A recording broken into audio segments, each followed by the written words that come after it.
Hey there, welcome into the Ben Maynard program. Thanks for being here. We have a really good show for you today, so I appreciate you tuning in.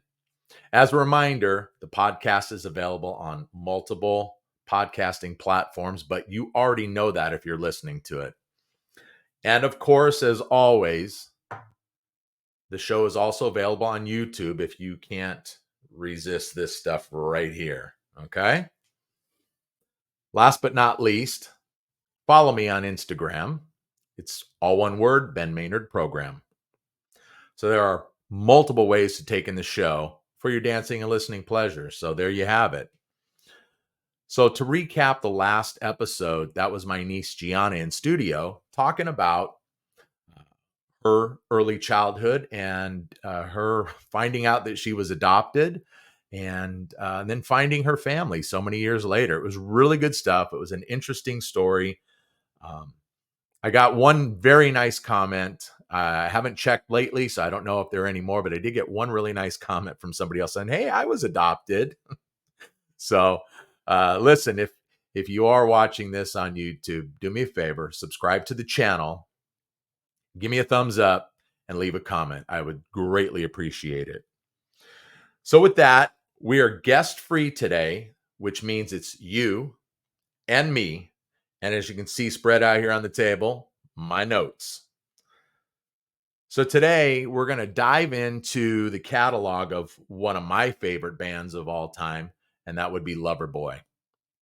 The band began in Alberta, Canada, forming in 1979. And at that time, the lineup consisted of Mike Reno on vocals, Paul Dean guitar, Doug Johnson keyboards, Matt Frenette on drums, and Scott Smith on bass.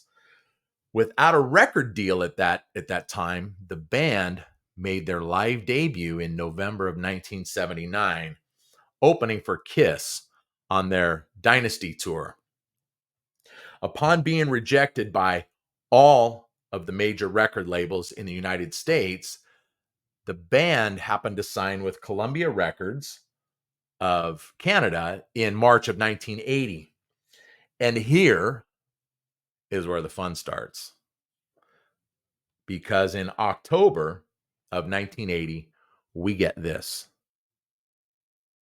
Yes, Loverboy's debut album. Such a good album. I mean, no, such a great album. It sold over 7 million copies. That is tremendous for any album, period. But this is right out of the gate. 7 million copies. It consists of 9 tracks. The Kid Is Hot Tonight, one of the hit singles they released. Turn Me Loose, great, just great song. Great in concert. It's just, man, not enough can be said about that. Mike Reno just sings his rear end off, that's for sure. Always on My Mind. Again, another great song. And what I love about Always on My Mind, along with Turn Me Loose, there's a great scream in both of those songs. And I love screams. I love uh-huhs or oh yeahs and all that kind of thing. So good stuff.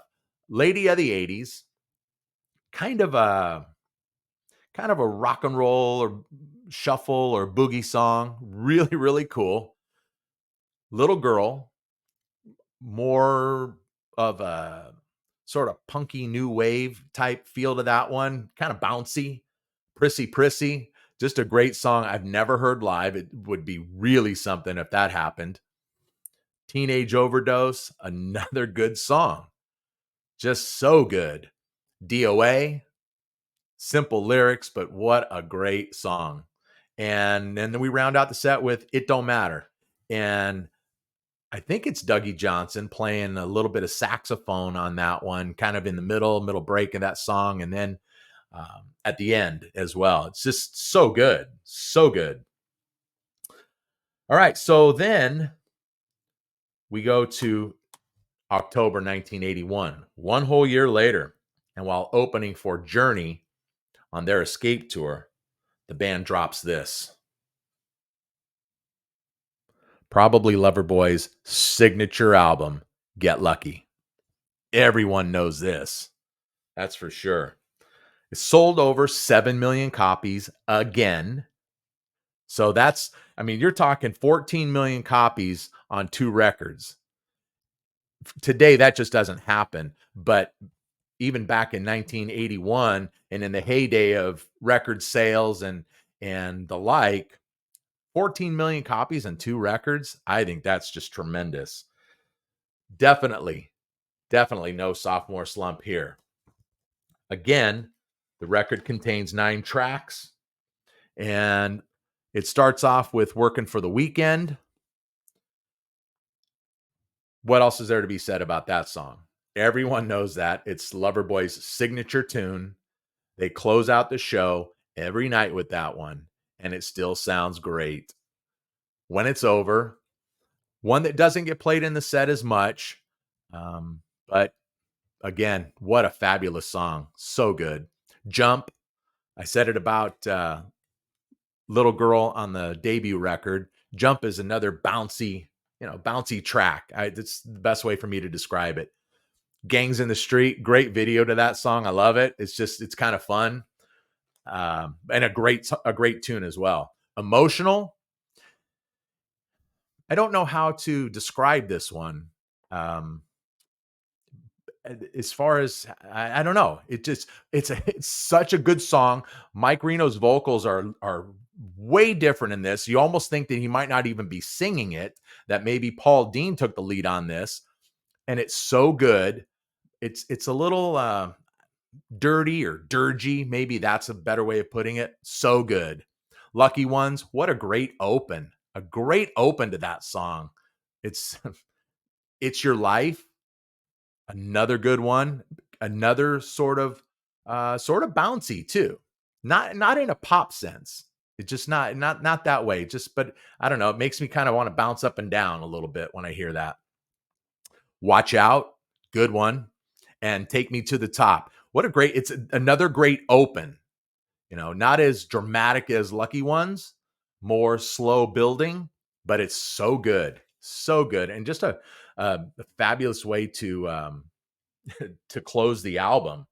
And it used to be a favorite in the set, but I haven't heard that one. I haven't heard that one played live in, holy cow, I don't know, years. That's for sure. So then we take it to June of 1983, and we get this. Loverboy's third album, Keep It Up. And the boys definitely were keeping it up. They really were. It's a really strong album. It's sold over 4 million copies, so certainly not the sales numbers of the debut and Get Lucky, but over 4 million copies. I mean, that's nothing to sneeze at. That's for sure. 9 tracks again. We see a pattern here with the boys. 9 tracks.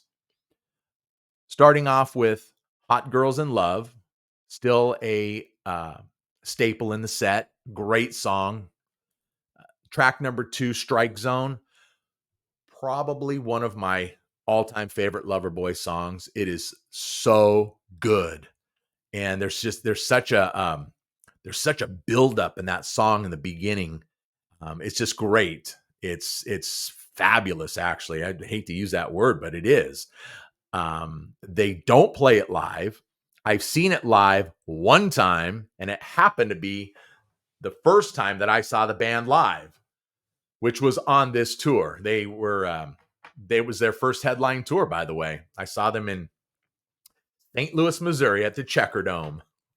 I won't tell you why I was there, but know that I was there. Joan Jett opened up the show, but that's a great song, Strike Zone, and it'd certainly be something to see that song performed live again. Then we have It's Never Easy. Chance of a Lifetime rounds out what would consider side 1. That's kind of a I take you, you take me song. It's very simple. Queen of the Broken Hearts, another hit off of this album, and another song that is in the set list pretty much every night. Prime of Your Life. I equate the structure of this song to Take Me to the Top off of Get Lucky. it's a really good song, really good. And then Passion Pit. Passion Pit's kind of a funky song, I guess. It's kind of got kind of a funky groove to it. It's really kind of cool. I like it. One-Sided Love Affair, and then we close it out with Meltdown. Real simple song, straight ahead, and it's a great way to end the record. That's for sure. I'll tell you one thing. Mike Reno doesn't get the credit for his vocal ability. He is so underrated. And he still sounds great to this day.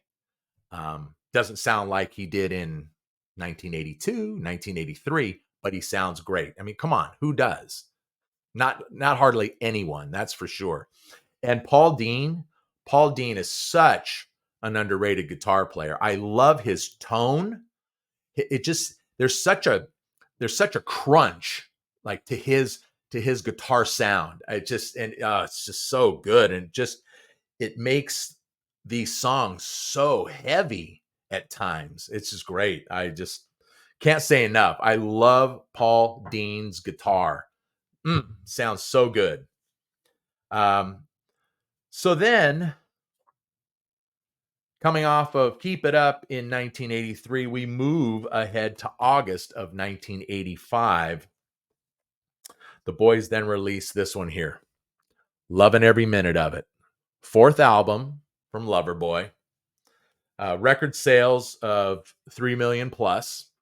So still good, but we kind of see a downward trend. And I don't have an explanation for it, but still good, that's for sure.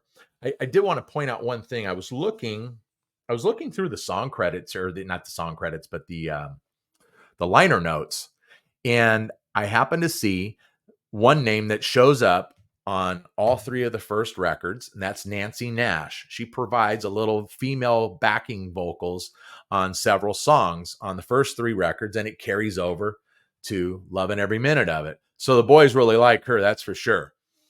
But what I thought was really neat and surprise is background vocal contributions from Jamie St. James and Tommy Thayer of Black and Blue. Hey, how about that? I thought that was really neat. I did. I thought that was cool. But once again, we see 9 tracks. So there's a definite pattern here with these guys. Something, I don't know, maybe they don't like the number 10. Maybe that's what it is. I don't know. But the album starts off with Loving Every Minute of It. Great album opener, a great song in their set, pretty much night in and night out. The crowd gets into it and they love it. Steal the Thunder. And I think the way I look at that song, it's I don't know. I guess it's kind of similar to Strike Zone off of Keep It Up. Then cut number 3, Friday Night. I think that is this album's Working for the Weekend. A little bit faster pace, but it's what a great song. And just, message in it, the line in the chorus, Friday night, just got paid, no sleep till Monday. So it kind of has that theme to it. Really good stuff. Then another hit another single off of the record, This Could Be the Night. That we got our first ballad here. Really, really good song. Good vocal performance. Too Much Too Soon. I keep saying just a good song, or I use those words, and for me, there's no better way of describing them except to say that. I don't want to overuse that word or those words. I don't want to overuse great, but it's such a good song.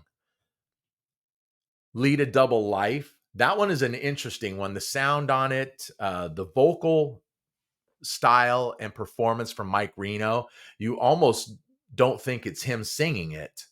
But it's so good. It's just, I've always thought from the first time I heard the song way back when, putting the cassette in my car, I just thought, wow, that's I couldn't figure out the song itself as far as, what is this song? the sound on it, the pacing on it, the structure of it, but it's so good. It's just so good. Then we have Dangerous. Now that's a co-write with Bryan Adams and Jim Vallance, who in 1985 they were writing or co-writing with just about everyone. That's for sure. And it's a great song. There I go. Say great. But it is. It's a great song, great guitar solo in it from Paul Dean.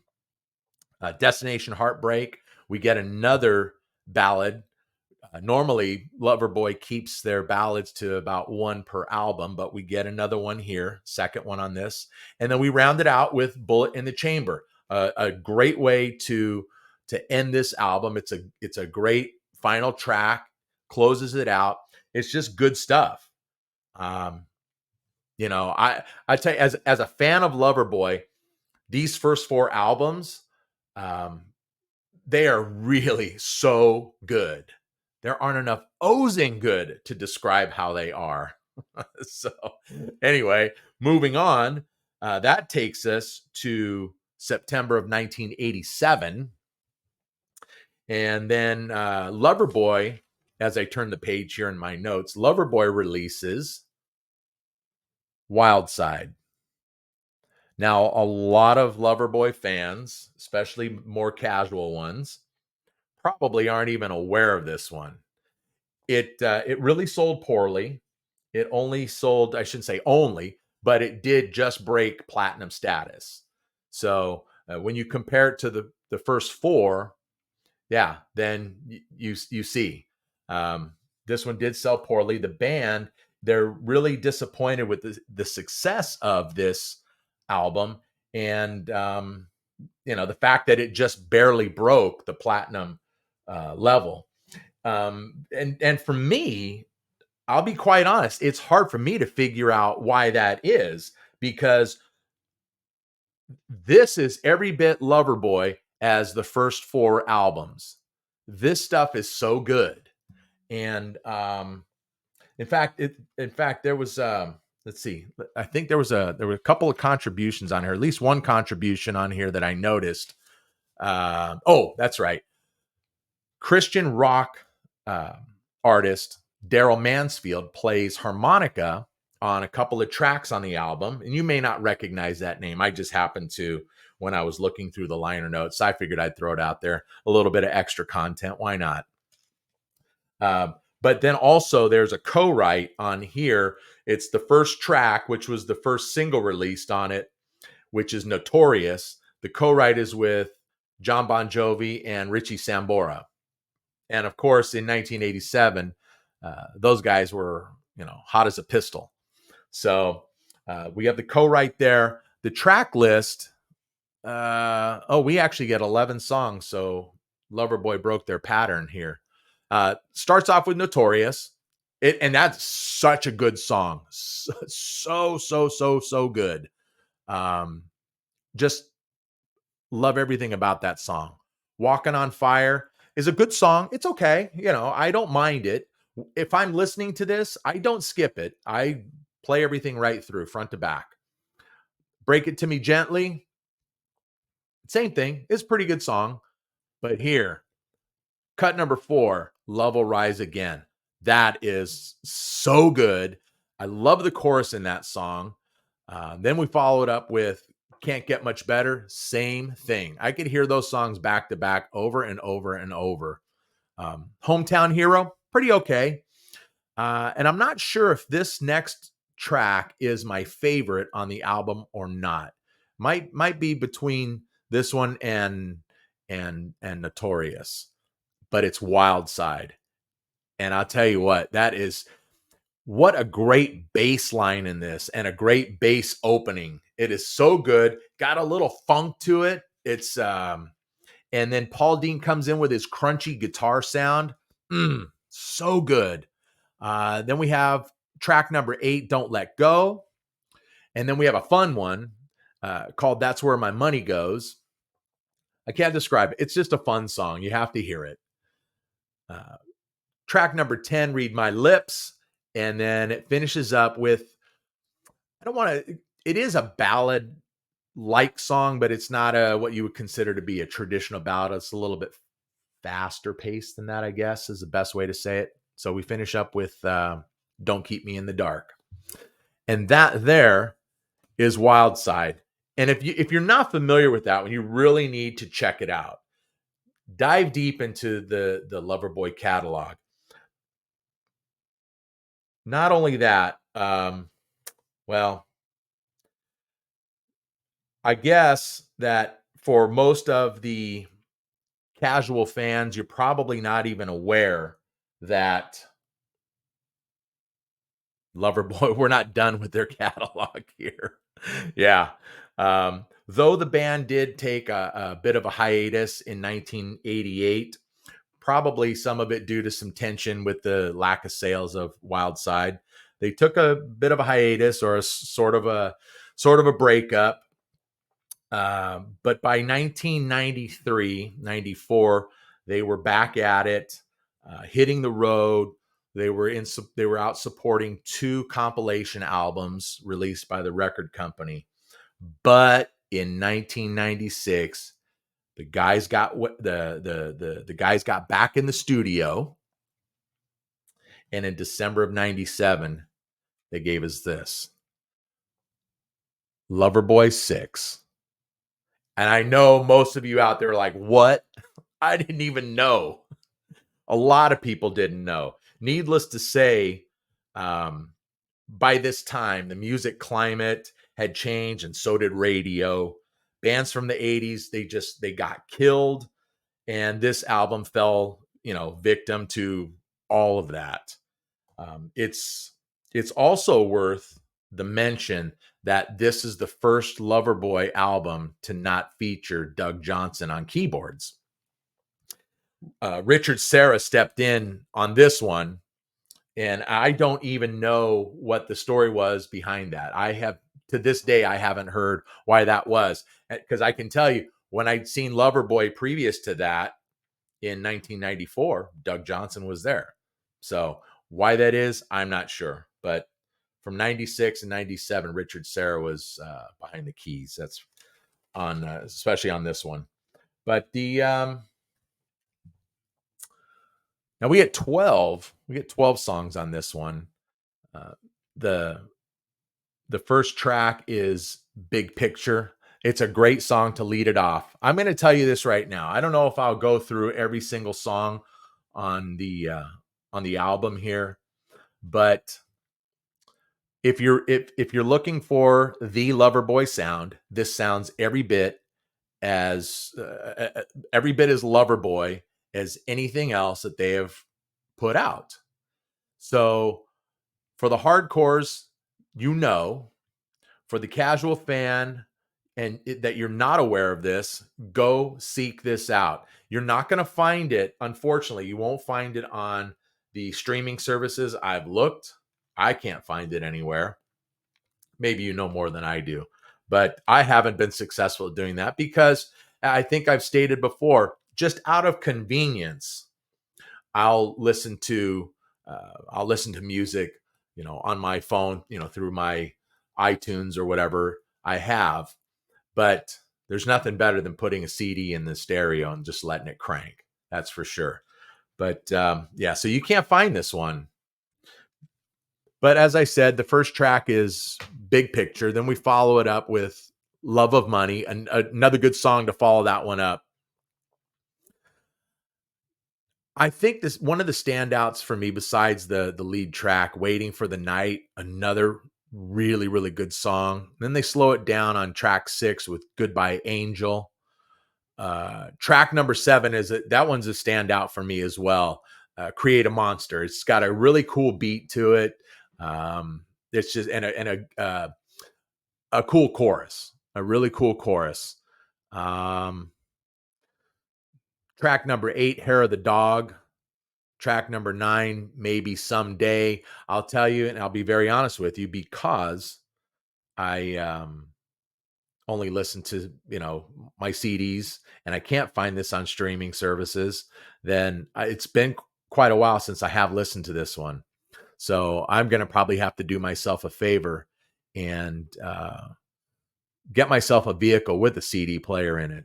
I used to have one until somebody somebody took it out of my driveway.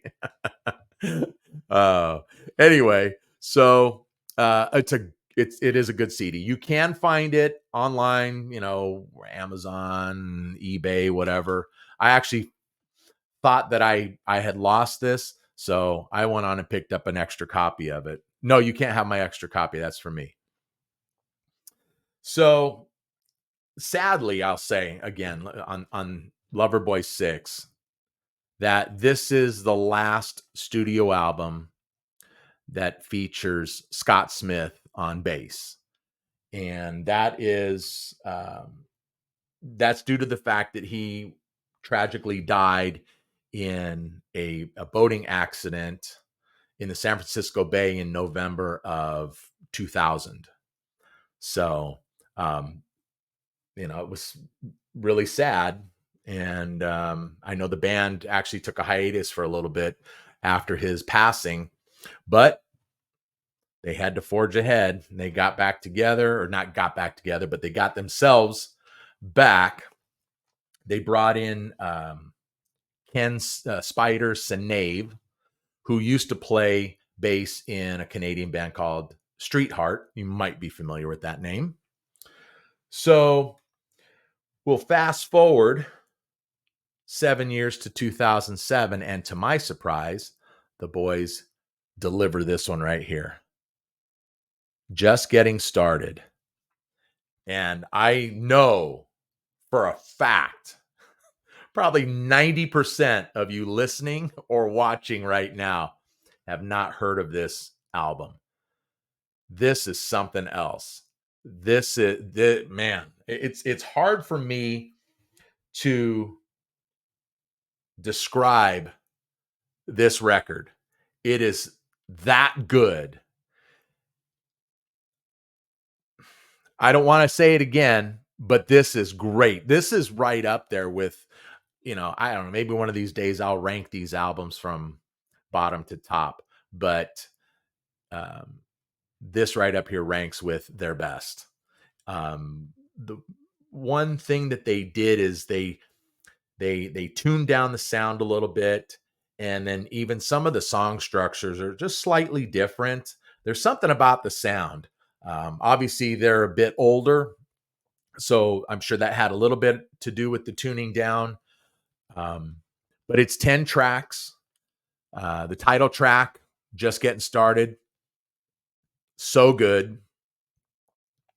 Fade to Black, so good. I'm just going to keep saying that. Probably my favorite song off of this is One of These Days, track number 3. It's a fun song. And it's the band kind of saying, hey, we were dreaming about this. How's that go? Oh my gosh. Dreaming about everything good happening. Well, you wake up and you find out it's not one of them days. So it's a funny song, great message. Like I said, probably my favorite song on the album.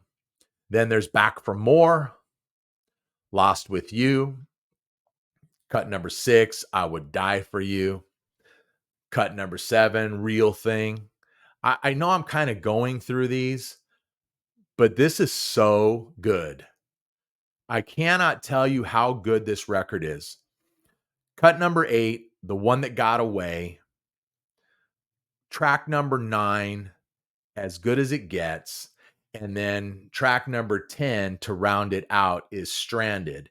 And that was a song that Mike Reno struggled mightily to write. It's dedicated to their former band member, Scott Smith. And there's even a backing vocal from Phil Collen of Def Leppard on here. So that was kind of neat to see as well. You won't find this on streaming services, unfortunately. I don't know why that is. I guess it's probably due to, whoever owns the rights to these things. I'm not sure. But yeah, you're not going to find it. So if you want this, you're going to have to go buy it online somewhere. You have to seek it out. Like I said, maybe on Amazon, eBay, or wherever. Maybe you find it in one of your favorite record stores. But this is something else. And you're not going to believe it. Don't take my word for it. Just go out there and get it. It's that good. I'm just telling you. It's that good.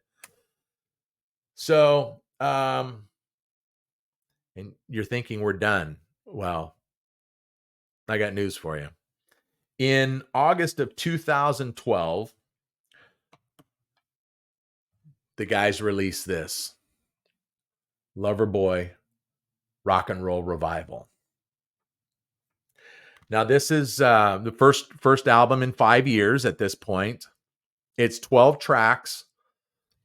3 are all new. The first 3 tracks, Rock and Roll Revival, No Tomorrow, and Heartbreaker, are all new tracks. Typical Loverboy. It's almost like people say the same thing about AC/DC. They say every album is just sounds the same. You know it's AC/DC. To me, it's the same thing with Loverboy. There's no mistaking them. The following 9 songs are all re-records of some of their biggest hits or biggest songs, the ones that they are pretty much staples in their set night after night. They re-record Turn Me Loose, and this version there. Let me say this about the re-recorded tracks. They're all slowed down just a little bit. Tempo's a little bit slower. Song arrangements are the same, I think, except Queen of the Broken Hearts. I think that one has a little bit different arrangement on it. But this version of Turn Me Loose, I might like this version better than the one on the debut album. And that's saying a lot, because that scream on the debut album is really, really otherworldly. But I really dig this version. Then they give us a re-record on Working for the Weekend, Loving Every Minute of It, The Kid Is Hot Tonight, Lucky Ones, Always on My Mind. Like I said, I mentioned before, Queen of the Broken Hearts, When It's Over, and this one closes out with Hot Girls in Love. Really good stuff. Re-recorded versions, so they're not trying to recreate the original versions of these songs. They're slightly different versions, so this is really worth checking out. This one you can buy on their website. This is available on their website, and this one also is available on the streaming services if you want to check that out too. Let's see. Oh yeah, then let me turn the page right here. Okay. We're still not done. Sorry.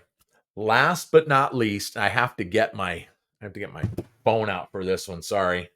But last but not least, in 2014, the guys go in the studio, and I'll just hold this right up here. I don't have the CD cover. Remember I mentioned a few minutes ago I had one of my vehicles taken out of my driveway? Well, the CD happened to be in there. So anyways, but they bring this to us. There it is. If you can kind of see that. Sorry about it. In 2014, they bring us Unfinished Business. All new, previously unreleased songs. Most of them previously unrecorded. Some of the songs go back as far as 40 years. And then some of them, are newer songs. I'm going to try to, do this here, find a track list of it without playing any music here. Yeah. And I just heard this one. I was just listening to this while I was writing the show. I decided I hadn't heard it in a while since it had gone missing. But so I figured I'd listen to it and give you a fair assessment of it. And it's really good stuff. Really good. Like I said, it's Loverboy, and you know it's Loverboy. Fire Me Up is the first track. Counting the Nights, second track. I believe they did release that one as a single. Of course, this day and age, none of that stuff matters because none of these songs, none of these albums by our favorite classic artists ever really see the light of day. It's mostly us diehards that are out there buying this stuff, and it's a shame. Maybe I'll rant on that some other time. But track number 3, Ain't Such a Bad Thing. Track 4, Come Undone. Track 5, Slave. 6, What Makes You Special. 7, War Bride. 8, Doing It the Hard Way. 9 is You Play the Star. That one really stood out too. They're all really so good. And the last track number 10, is Crack of the Whip. Just good stuff. Good, hard driving Loverboy. Okay. Check it out. Like I said, this one you can also buy on the Loverboy website, or you can get it on the various music streaming services.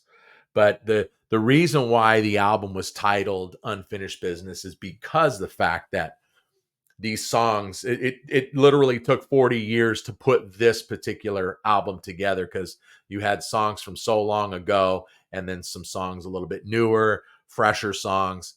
So that's, that was what they had going on.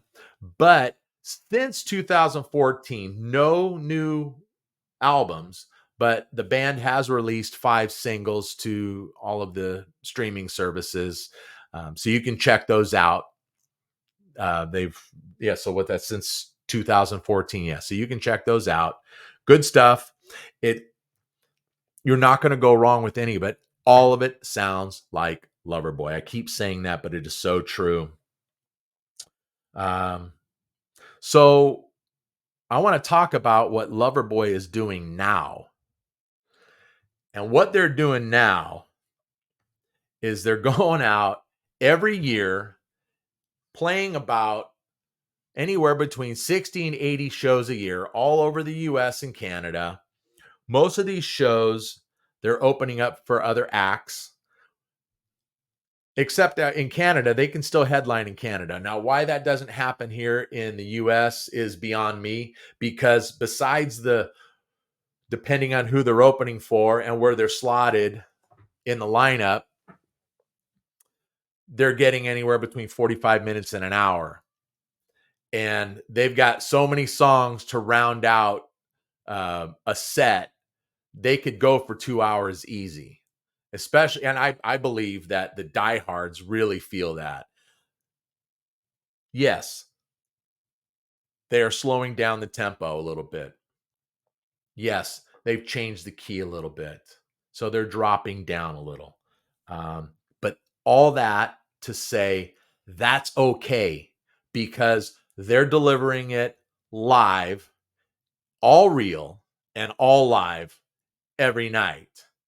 And yeah, these guys are not 25 years old when they were in their heyday. They're not young men anymore. They're old guys. Paul Dean is the elder statesman of the band, and I think he's about 78. Okay, so these guys are not young men, and yeah, they may not look like they did in 1982 when they were all wearing red leather pants and red bandanas and all that good stuff. But they sound so good. And it doesn't matter. Just close your eyes. If you don't want to look at it, just close your eyes, because you won't go wrong with it. You're going to enjoy it just the same. They do a really good job. And like I said, depending on the show that they get to open, that determines on how much production they get, what the sound is like, at least volume wise. And it does affect their interaction with the crowd. I just saw them, I don't know, back in August. I just saw them. They opened for Foreigner on the farewell tour, and they did a great job. They were fabulous. And what was nice is that they actually got to play in the dark when the sun was down. So we got to see some production, we got to see some stage lighting, and it just adds to the show. They are so good. I can't say enough about how good they still sound. And Mike Reno still pulls off that great scream on Turn Me Loose. You won't be disappointed in it, I promise you. These guys, um,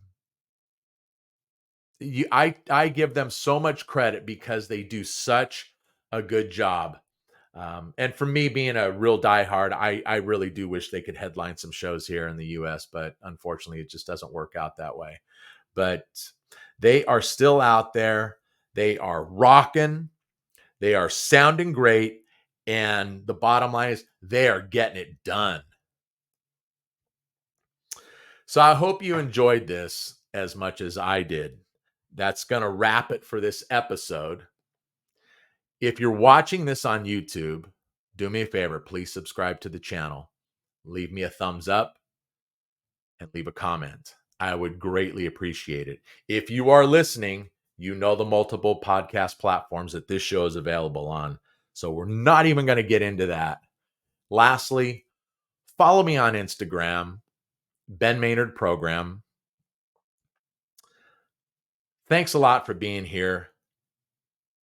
I greatly appreciate it. This is the Ben Maynard Program. Tell a friend.